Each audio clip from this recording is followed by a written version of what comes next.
Friends, இன்றைக்கி நம்ம இட்லி உப்புமா பார்க்க போகிறோம். வெங்காயம், இஞ்சி, பச்சை மிளகாய், கருவேப்பிலை. இட்லி ஒரு ஈடு காலையிலே சுட்டு வச்சுருங்க. நைட்டு செய்கிறதா இருந்தால் இட்லி உதுத்து வச்சுக்கோங்க. ஒரு சட்டி வைங்க, எண்ணெய் தேவையான அளவு ஊற்றுங்க, கடுகு சீரகம் போடுங்க. பொரிஞ்ச உடனே வெங்காயமும் பச்சை மிளகாய் இஞ்சி எல்லாம் கட் பண்ணி வச்சுருக்கிறத போட்டு நம்ம இஞ்சி போடுறோம். அடுத்தது பச்சை மிளகாய் கருவேப்பிலை போட்டு நல்லா வதக்கலாம். வதக்கிட்டு கடலைப்பருப்பு பாருங்கள், பச்சை கருவேப்பிலை போட்டேன், கடலைப்பருப்பு உளுத்தம்பருப்பு போட்டு நல்லா வதக்கிடுங்க. வதக்கிட்ட பிறகு வெங்காயத்தை தூக்கி கொட்டுங்க. வெங்காயத்தை தூக்கி கொட்டினோன்னா கொஞ்சோண்டு காஞ்ச மிளகாய் பொடி, கொஞ்சம் கரம் மசாலா பொடி, தேவையான அளவு உப்பு போட்டு நல்லா வெங்காயத்தை வதக்கிடுங்க.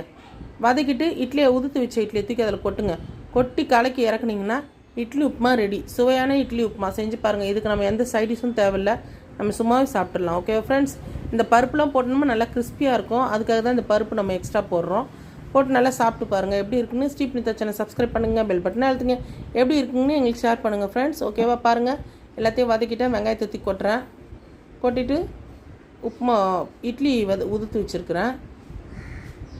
வெங்காயத்தை தூக்கி கொட்டுறேன், கரம் மசாலா போட்டு உப்பு போட்டு எல்லாத்தையும் கொட்டிட்டேன். அந்த இட்லி வதக்கிட்டு ரெடி ஆகிடுச்சு இட்லி உப்புமா. ஓகே ஃப்ரெண்ட்ஸ், பாய். நீங்கள் செஞ்சு பார்த்துட்டு எங்களுக்கு கமெண்ட் பண்ணுங்கள் ஃப்ரெண்ட்ஸ், எங்களுக்கு சப்போர்ட் பண்ணுங்கள். Thank you friends.